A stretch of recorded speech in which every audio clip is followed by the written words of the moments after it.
দেব তোমাৰ বাৰীখন বৰ ধুনীয়া হৈ যাইছা দেই হয় বহুত কষ্ট কৰিছা আৰু এইটো মটৰ ঐ দেব বৰ ধুনীয়া মটৰ হৈছে দেখোন কিমান ধুনীয়া লাগিছে না দেখা হয় দেই আমাৰ টিনাই বৰ ভাল পায় এনেকুৱা মটৰ আজি মই বজাৰৰ পৰা লৈ যাব লাগিব যোৱা সময়ত বজাৰৰ পৰা কেলে নিব লাগে আমাৰ বাৰীতে আছে আমাৰ বাৰীৰ পৰা লৈ যাওক আকৌ নহয় মই বজাৰত লৈ যাম নহয় বজাৰত সোমাই লৈ যাম বজাৰত 1 কেজি মটৰৰ দাম 60 টকামান আমাক 60 টকা দিব নালাগে নহয় এনেই লৈ যাওক কেলে 60 টকা খৰচ কৰিব লাগে তুমি জোৰ কৰিছা যদি মই লৈ যাম বাৰু ইয়াৰ পৰা কিমান ধুনীয়া মটৰ হৈছে চাওক হয় হয় দেই হয় সঁচাকৈ হয় সঁচাকৈ আমাৰ দেৱৰ বাৰীখন চালোঁ মটৰ আছে আৰু লাই আছে আৰু এইবিলাক লাইবোৰ ডাঙৰ হৈ গ'ল ন ডাঙৰ ফুলিলে এতিয়া এইবোৰ গুটি হ'বলৈ হৈছে মানে সৰিয়হ পকিবলৈ হ'ল আৰু আমাৰ দেৱৰ বাৰীখন মই অকণমান চাইছোঁ সঁচাকৈ খুব ভাল বাৰীখন মই আপোনালোকক অকণমান দেখুৱাই দিছোঁ এয়া দেখিছে তামোল বাৰীখনটো হ'লে তামোল নতুনকৈ এই কিমান পুলি লগোৱা আছে তামোল এনেই নৰ্মেলি এইখিনি ইয়াত আছে 60 পুলি নেকি 60 পুলিমান হয় আৰু এইবিলাক কলগছ লগাই দিয়া আছে ন মাজতে কল লগাই দিছা সঁচাকৈ আমাৰ দেৱৰ ঘৰলৈ আহিলোঁ দেৱৰ ঘৰৰ বাৰীখন সঁচাকৈ খুব ধুনীয়া লগা বাৰী হৈ যাইছে আচলতে খুব কষ্ট কৰে দেৱ আৰু মই সেইকাৰণে অকণমান সময় আহিলোঁ আৰু আজি আহি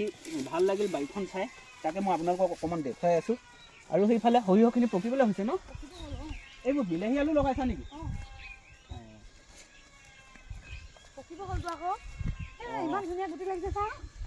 গুটিবোৰ হৈ গ'ল দেখোন একদম সঁচা দেই তোমালোকৰ সৰিয়হখিনি যে একদম আগলিলৈকে গোটেইখিনি গুটি হৈছে কিন্তু সঁচাকৈ ওপৰলৈকে গুটি হৈছে কিছুমানৰ কি হয় এই সৰিয়হ গছজোপা ওপৰৰ গুটিখিনি মানে পুৰঠ নহয়গৈ এই ধুনীয়া হৈছে সঁচা মই আপোনালোকক দেখুৱাইছোঁ চাওক এয়া সৰিয়হ গছবোৰ খুব ধুনীয়া হৈছে ইয়াত আপোনাৰ ভাল হ'ব আৰু কেইটা দিন লাগিব এনে দেৱ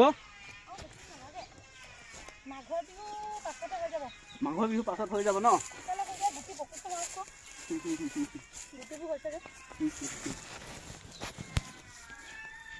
বুঢ়া হৈ গ'ল পুৰা বুঢ়া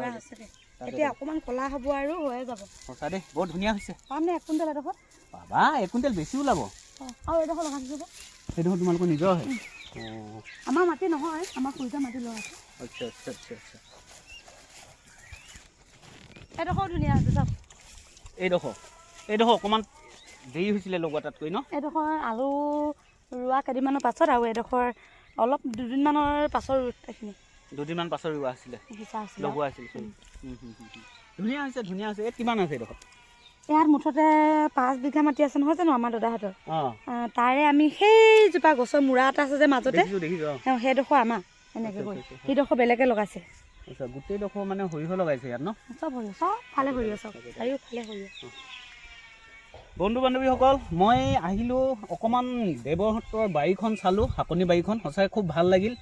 আৰু সৰিয়হ লগাইছে গোটেইখিনি আচলতে যিখিনি থাকিব লাগে এখন ঘৰত বাৰীখনত খুব শুৱনি কৰি আছে শুৱনি কৰি ৰাখিছে শাক পাচলিয়ে ভৰপূৰ হৈ আছে নিৰঞ্জন দা পেজটো আদৰি ল'ব আৰু নিৰঞ্জন দা এটা ৰিল সেইদিনাখন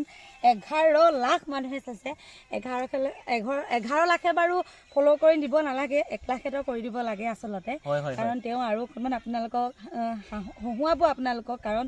নিৰঞ্জন দাই ইমান হহুৱাব পাৰে বুলি মই নাজানো কিন্তু সেইদিনা ৰিলছটো চাইহে গম পাইছোঁ নিৰঞ্জন দাৰ মানে ভিতৰতো এনাৰ্জি বোলা বস্তুটো বহুত আছে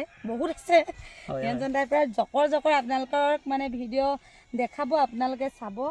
আৰু এইডোখৰ আমাৰ সৰিয়হডোখৰ বৰ ভাল নহ'লে কাষৰডোখৰ ফেচবুক নিচিনা হৈছে যে ন আৰু যদিহে মোৰ ভিডিঅ'টো আপোনালোকে ফেচবুক পেজত চাই মোৰ পেজটো ফ'ল' কৰি দিব আৰু যদিহে মোৰ এই ভিডিঅ'টো আপোনালোকে ইউটিউব চেনেলত চাই তেনেহ'লে চেনেলটো ছাবস্ক্ৰাইব কৰি দিবলৈ নেপাহৰিব ধন্যবাদ